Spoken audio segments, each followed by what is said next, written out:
여러분 안녕하십니까, 정성선 감독입니다. 오늘 이 시간에는 특정 예고 시진핑의 북한이라는 내용으로 방송을 해드리려고 합니다. 사실은 제가 유튜브 방송을 시작하고 나서 이 주제를 제일 먼저 말씀드리고 싶었습니다. 자, 시진핑의 북한, 과연 어떤 내용일까요? 전 방송에서 저는 여러분들에게 중국을 우리 대한민국의 미래의 주적이라고 생각해야 된다고 말씀드렸습니다. 저는 방송에서 누차 강조했습니다.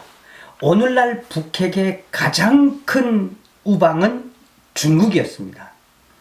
중국이 아니었더라면 북핵은 오늘날에 이루지 못했습니다. 왜 우리는 중국을 미래의 주적으로 생각해야 되는지, 또 오늘 제가 말씀드리고자 하는 이 특정 예고편 어떤 내용인지 소상히 한번 밝혀보고자 합니다. 여러분들 다 아시다시피 또 이 지금 현재 문재인 정권의 외교 정책 중에 가장 핵심을 이루는 한 축이 있다면 그것은 친중일 것입니다. 반미를 하나의 축으로 한 친중, 이 가운데는 뭐가 있겠습니까? 바로 북한이 있습니다. 저희가 이 방송을 준비하면서 많은 것들에 놀랐습니다. 그 첫 번째는 뭐냐면 시진핑의 북한, 이미 지금 시진핑 정부는, 중국 정부는 북한을 탈북을 한 탈북자들과 또 혹은 중국으로 유학을 온 엘리트들로 북한의 망명 정부를 구성했을 수도 있다는 정보입니다. 시진핑이가 북한 망명 정부를 구성했다?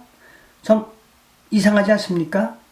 그러나 저희들이 알아본 바에 의하면 시진핑이는 김정은 사후를 대비한 친중파, 골수 친중파 탈북민 및 북한 엘리트들로 북한 망명 정부를 구성하고 있는 것이 사실로 밝혀졌습니다.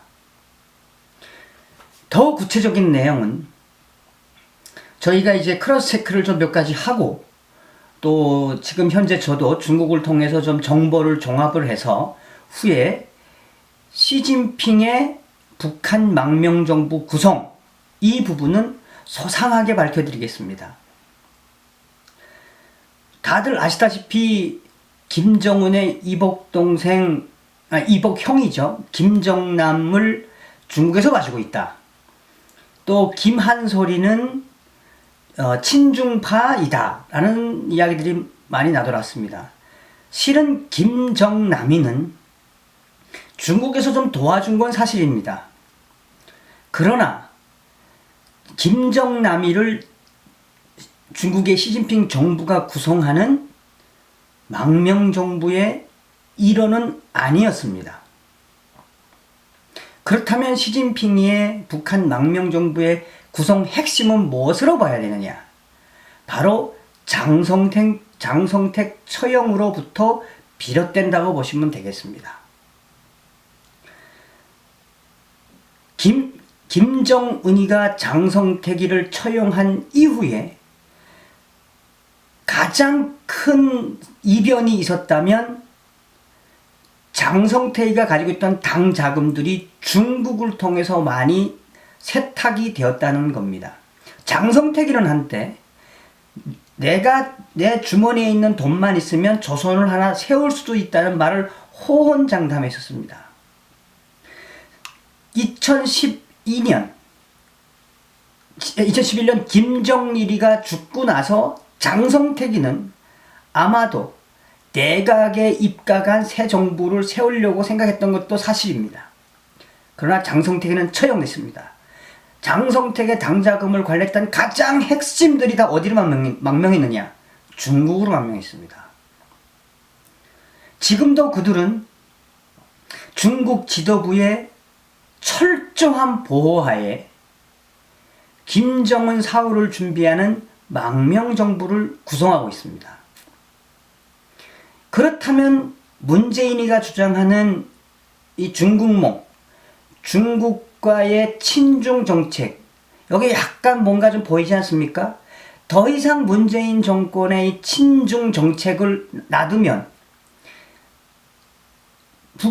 후에 북한 김정은 사후에 자유민주주의에 입각한 우리 대한민국의 이 자본과 유엔이 들어가야 되는데, 그렇지 않고 시진핑이가 키운 골수 친중파인 이 중국의 새 망명정부가 북한에 들어가면 자유민주주의 체제의 통일은 요연하게 됩니다.